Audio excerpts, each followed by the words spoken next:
What's up, everyone? Nick's here. Just me today. We're gonna be doing a series of reviews that, for right now, I've been calling Three Nights at Nick's, which is basically my way of my segments of reviewing three old horror movies and the spirit of the month. And so, as you may have guessed from my background, or from the thumbnail, we'll be starting with John Carpenter's Halloween.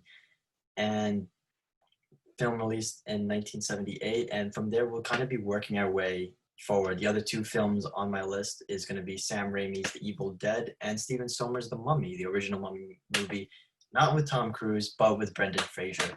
And that's going to be our last one that I'll be discussing. So let's get into it. Everyone knows Halloween, I feel, to some extent, or at least everyone knows. Wow, there he is. Everyone knows Michael Myers. Even if you can't picture him, I think people recognize the name. And I don't mean they'll confuse him for the actor Michael Myers. I think they generally just interpret that Michael Myers is a name up there with Freddy Krueger, Hannibal Lecter, Norman Bates. And this is a film that's really, really iconic. It spawned God knows how many sequels, only really rebooting itself back in 2018. And it's a franchise I've been meaning to check out for a while, and this is a film specifically that I want to check out for a while. And luckily, they're showing it every other day on whatever TV network, and so it made viewing pretty easy this time around. So, what are my thoughts on the film? I think my thoughts really start with the film's iconic opening shot. When I tell you I fell in love with that first shot, I felt like I was convinced, like, okay, this movie lives up to the hype. And again, not much happens in this 5 minutes, but so much is just communicated and done so well and executed so well in a way that just sells the whole project like very easily. Like if I was an executive and John Carpenter showed me that opening sequence as his pitch, I'd be like, you know what? I will throw however much money you need to finance this, because this shot is incredible. It starts off. It's a point of view from Michael Myers, and you're not giving any information. You're placed at this house. You don't know it's Michael Myers. I mean, you may assume if you again know the film, but if you go into this film completely blind, you're like, what makes this house so important? You follow the camera. It goes inside. Looks inside. You see this couple making out, and they go upstairs. And then the camera moves into the back, and you see a hand pop out. Call of Duty style, pops out and grabs a knife. And in just that instance, you realize something's wrong. Just in that moment, you realize that something is not right. And then the camera moves, and it picks up a discarded clown mask, and it puts itself over the point of view, and then the perspective shifts, and it's so fascinating to watch. It's so cool to watch, just because the cinematography changes in that moment from being this moving camera. Then you have the slits in the mask being the only perspectives to which to view, and you are put in the body of this. You are put in the perspective of this person that, again, once they pick up the knife, you have the implication of this person is here to do harm. This person is here to do something violent, and you are placed in that person's shoes, and you can't turn away or anticipate anything else, because you are following this person eventually up the stairs into the room, and you see this girl who reacts, calls him Michael, and then he kills her very fast, very quickly, and hardly any fuss about it. As for those who don't know, Michael Myers says nothing this entire film. For one of the most iconic film villains of all time, he says, at least in this movie, I haven't seen the sequels, in this movie he says exactly like 0 words. And it's haunting just to watch Michael just kill, as is revealed, his sister, and just nothing to be made out of it. There's just no reactions. It's just treated as normal as just walking and opening the door. And then they go down and they see his parents outside, and the mask comes off, and then there comes the other shock, which is a 6-year-old kid, or roughly 6 years old. He looks barely 10. And just in that moment, what do we learn about the character? We learn that there's something deeply wrong with him in a way that can't be said about Norman Bates and Hannibal Lecter, because Hannibal Lecter, when you meet him in Silence of the Lambs, you get the notion that he's done so much before. And again, he's this middle-aged man. You would anticipate he's been around the block, he's done things before. But then when you get shown that it's this 6-year-old, and it's the 6-year-old doesn't seem to have reacted to the fact that he killed his sister, who seems to be just totally fine in the moment. It's so terrifying and it's so chilling, and it's just a perfect introduction of what Michael Myers is, and that's just an unstoppable force of nature. And that leads into a discussion about the themes as well. Halloween, as some of the best horror films, often communicate with a lot of larger ideals and concepts. And you may if you've read up on Halloween, you may see this analysis read in a few places. But for me personally, Halloween is ultimately a commentary on evil, on the nature of evil, on the unpredictability of evil, it's like they said, the Joker said in The Dark Knight, unstoppable force meets an immovable object. Evil evil can't be stopped. Evil will always be there. Evil will always be present. And that is what Michael Myers is. This guy does not go down. This film, after however long it is, ends with no capture or confirmed killing of the guy. He disappears to show up in a bunch of crappy sequels, but he lives on to die another day. And there's like, even compared to another character who was just like hunting people, the Terminator, Arnold Schwarzenegger. In the very first movie, Arnold Schwarzenegger manages to give the character like a personality, some sort of understand, like you understand, like, oh, he's a robot, he's programmed to do this. But here we have a human being who at 6 years old killed his sister with no apparent cause, no apparent reason, and then just does. We see things like Todd Phillips's Joker movie, and an attempt is made to show where does evil come from. But here Halloween suggests that at the base of it all, evil can't be understood. Evil shouldn't be understood. It's just there. It is as much a part of life as is time and rain and taxes. And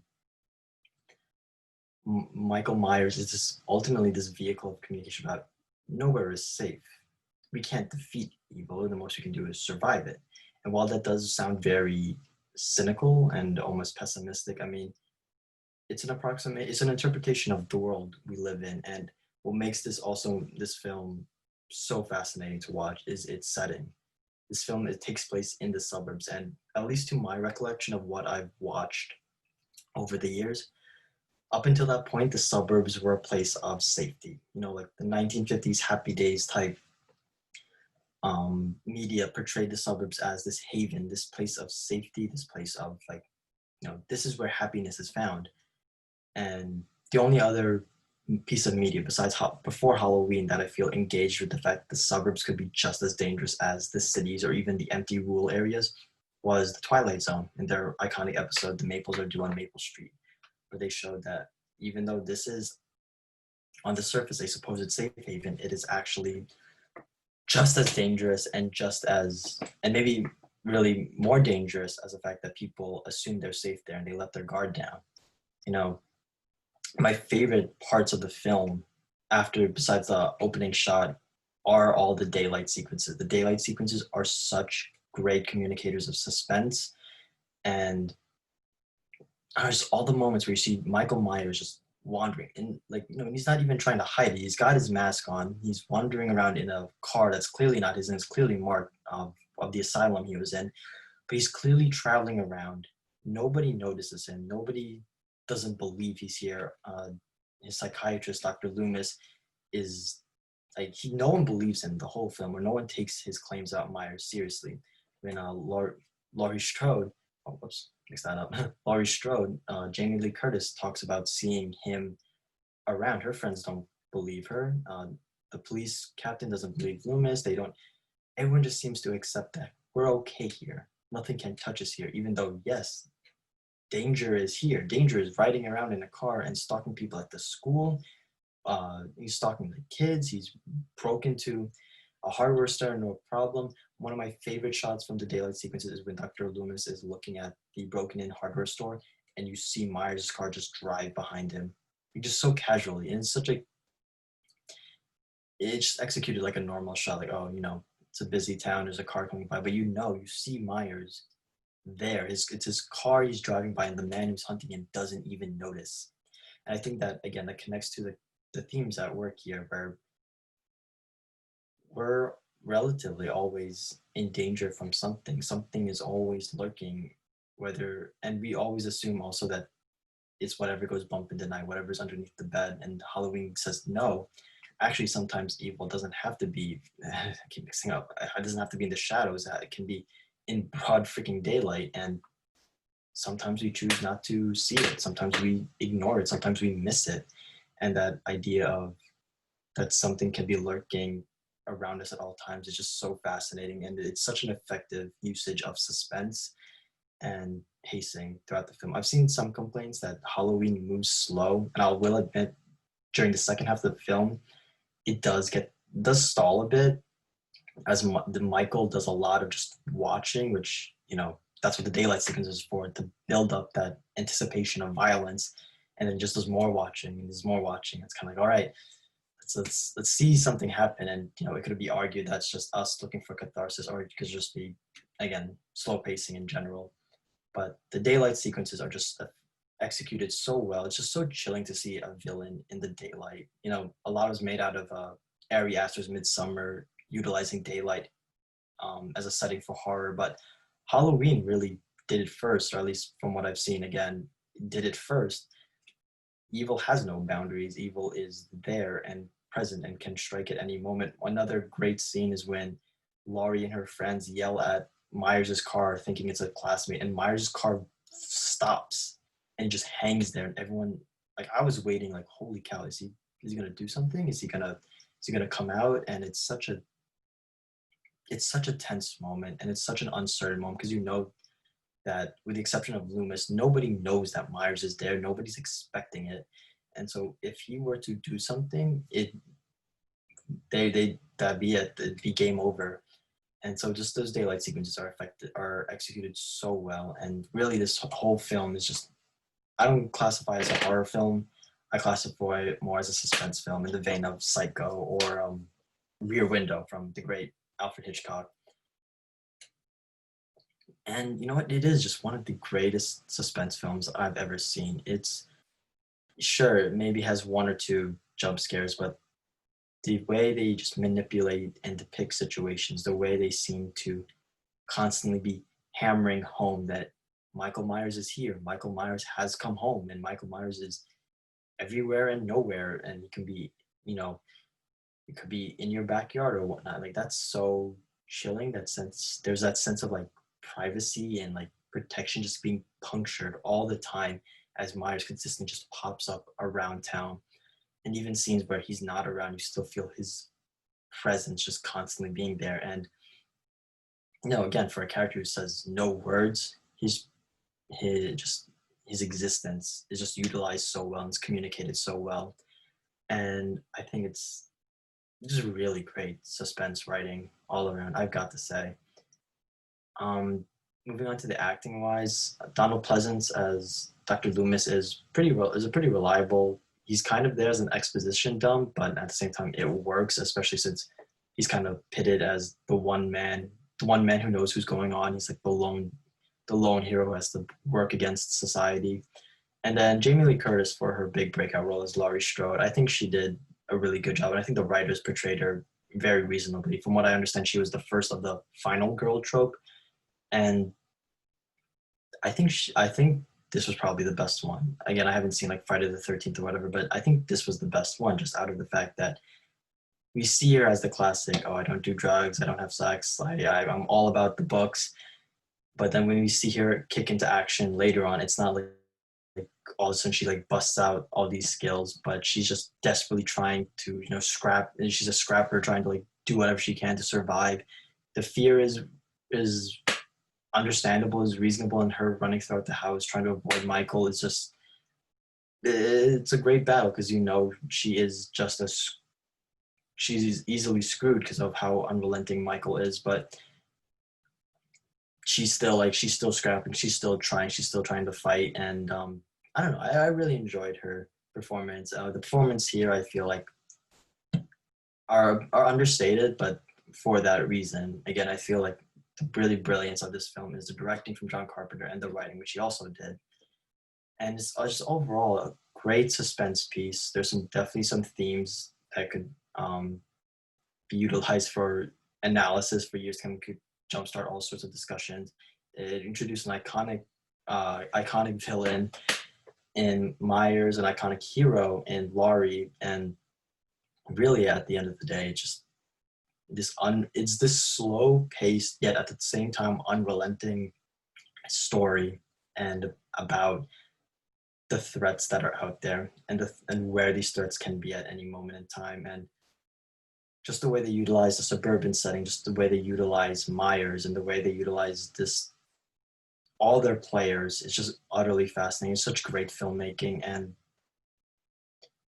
I don't know, I would say it's definitely, I haven't seen too many horror films, but I would definitely say this is at the top, if not at the top, alongside the aforementioned Sounds of the Lambs or Jordan Peele's Get Out, although that's more thriller than straight up horror. But Halloween, I can't recommend it enough if you haven't seen it.